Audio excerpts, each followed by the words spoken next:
Hello everyone, आप देख रहे हैं commerce point.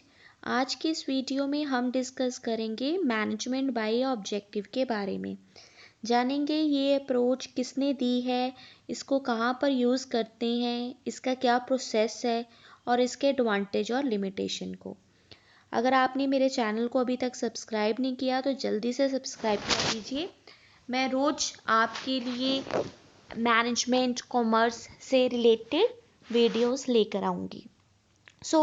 Management by objective, सबसे पहले तो हमें ये समझ लेना है कि ये एक मैनेजमेंट की अप्रोच है, एक मॉडल है दैट एम्स टू इम्प्रूव, जिसका टारगेट क्या रहेगा, परफॉर्मेंस को इम्प्रूव करना of an organization by clearly defining the objective. क्या करना है, ऑब्जेक्टिव्स को क्लियरली डिफाइन करना है that are agreed to by both the management and the employees। तो ये दो मेन इंपॉर्टेंट बातें हैं एमबीओ में। पहली बात तो है कि मैनेजमेंट का ध्यान रहेगा ऑब्जेक्टिव्स सेट करने के ऊपर। ऑब्जेक्टिव्स को डिफाइन करना मतलब ऑब्जेक्टिव को सेट करना। दूसरी बात, ये एक ऐसी अप्रोच है जिसमें मैनेजमेंट और एम्प्लॉय दोनों क्या करेंगे, मिलकर काम करेंगे। ठीक है। मैनेजमेंट बाय ऑब्जेक्टिव, मैनेजमेंट की एक ऐसी अप्रोच है जहाँ पर मैनेजमेंट और एम्प्लॉय दोनों मिलके ऑर्गेनाइजेशन के लिए और इंडिविजुअल गोल्स को भी क्या करेंगे, सेट कर लेंगे। ठीक है। जब गोल क्लियरली सेट कर दिए जाते हैं, टारगेट की क्लैरिटी होती है हर किसी को, तो बहुत ही आसान हो जाता है टारगेट को अचीव करना। ये वाली अप्रोच जो है, ये मॉडल जो है, किसने दिया था, ये दिया है मैनेजमेंट गुरु कहे जाते हैं पीटर ड्रकर ने 1954 में दिया था। और इनकी बुक का नाम याद कर लीजिए, प्रैक्टिस ऑफ मैनेजमेंट, इस बुक में दिया था। आपने ये 3 चीज़ें याद कर लेनी है। आपको किसी भी एग्ज़ाम में एमसीक्यू की फॉर्म में ये पूछा जा सकता है। ठीक है। मैनेजमेंट बाय ऑब्जेक्टिव अप्रोच जो है, ये पीटर ड्रकर ने 1954 में दी थी। अब इसमें ये अप्रोच क्या कहती है, management model based on objectives that are agreed on between management and the employ. तो ये अप्रोच बताती है कि हमने ऑब्जेक्टिव्स को सेट करना है, लेकिन एम्प्लॉयज़ की सहमति के साथ ऑब्जेक्टिव्स को सेट करना है। The aim is to teach overall strategic goals for the organization but also individual goal for the employees। हमने क्या करना है, रीच करना है, हमने पहुंचना है, हमने अचीव करना है ऑर्गेनाइजेशन के as well as the individual goal.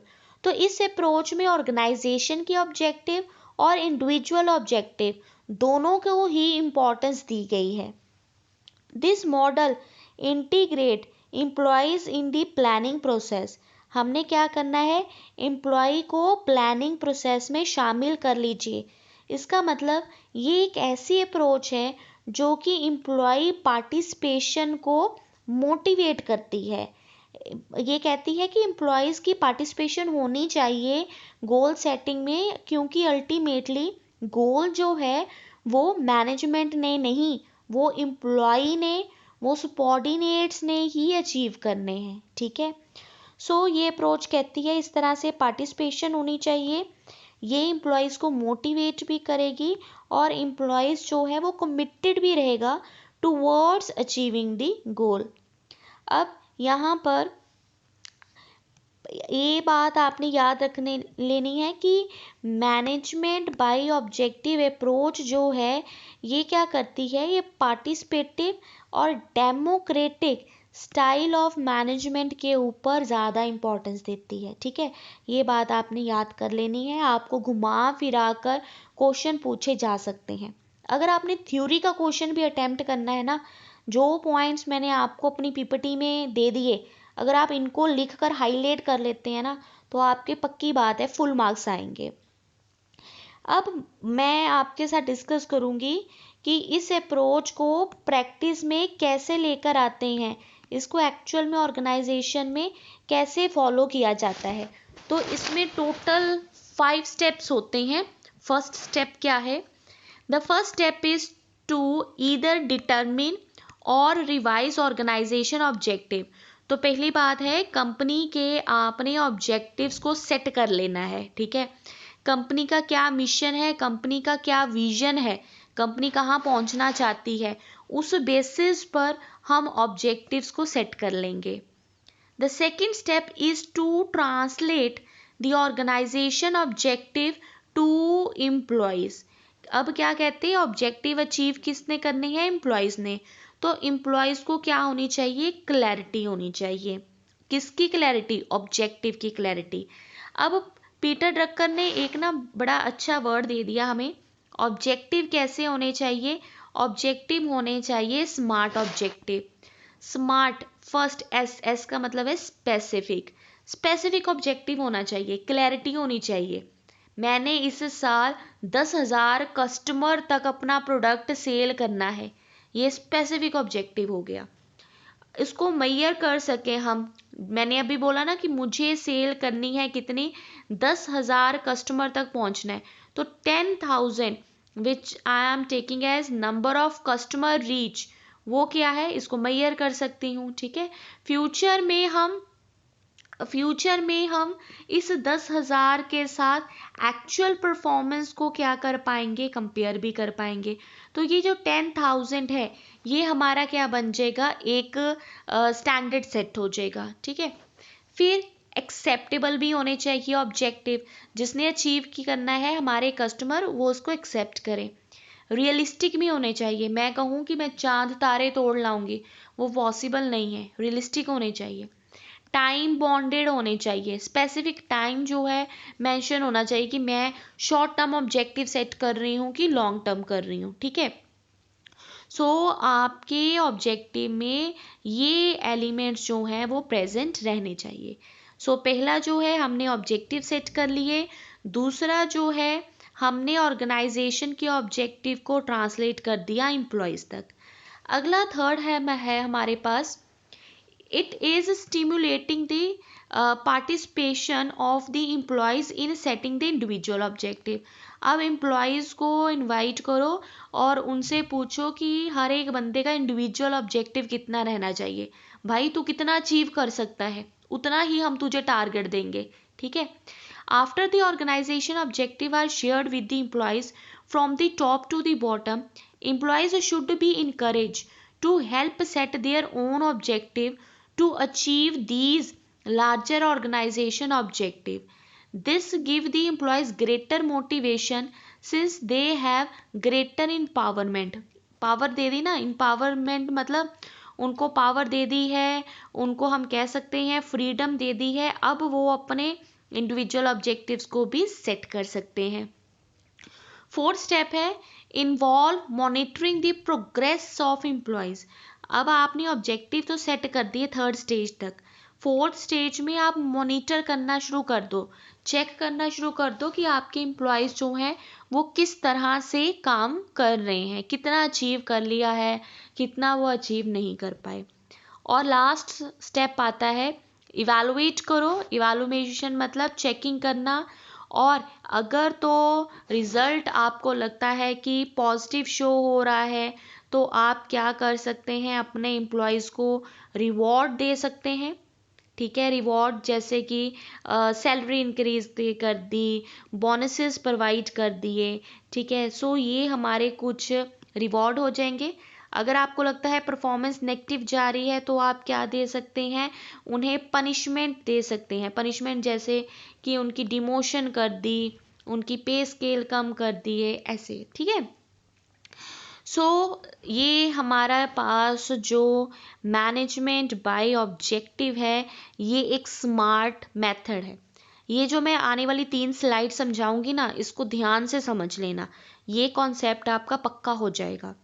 The goal thus set are clear, goal clear होने चाहिए, मोटिवेटिंग होनी चाहिए, और गोल ऐसे होने चाहिए जो कि लिंक प्रोवाइड करे, जोड़ दे। किसको जोड़े? ऑर्गेनाइजेशन के गोल को और एम्प्लॉयज के टारगेट को। ठीक है। The focus is on the future, future के बारे में सोच रहे हैं हम, पास्ट के बारे में नहीं सोच रहे। Goal and standards are set for the performance for the future with periodically क्या करते रहना है? रिव्यू करते रहना है और फीडबैक लेते रहना है। ठीक है।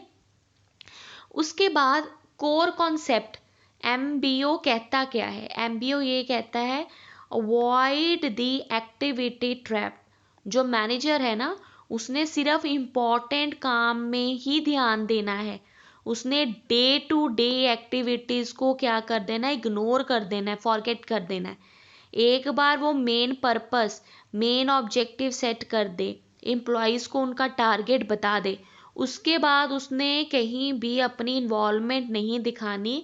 मैनेजर का काम है सेटिंग करना ऑब्जेक्टिव्स को। ठीक है। Managerial focus, MBO manager focus on the result not on the activity. पहले ही कहा ना मैंने आपको, उसने ये देखना है कि मैंने ये ऑब्जेक्टिव सेट किया, ये अचीव हुआ कि नहीं हुआ, किस तरह से किया गया, उस चीज के ऊपर उसने फोकस नहीं करना। ये एमबीओ अप्रोच हमें सिखाती है। ठीक है। बट ये सही चीज है कि नहीं वो मैं आगे डिस्कस करूंगी आपके साथ। They delegate task by negotiating a contract of the goals. Negotiate करो ना, दो तरह के गोल्स होंगे, एक इंडिविजुअल के गोल, एक ऑर्गेनाइजेशन के गोल। दोनों में कन्फ्लिक्ट रहेगा तो हम कुछ भी अचीव नहीं कर सकते। इसलिए बेटर है डिस्कस करो एम्प्लॉय के साथ और उनकी मर्जी के साथ ऑब्जेक्टिव्स को सेट किया जाए।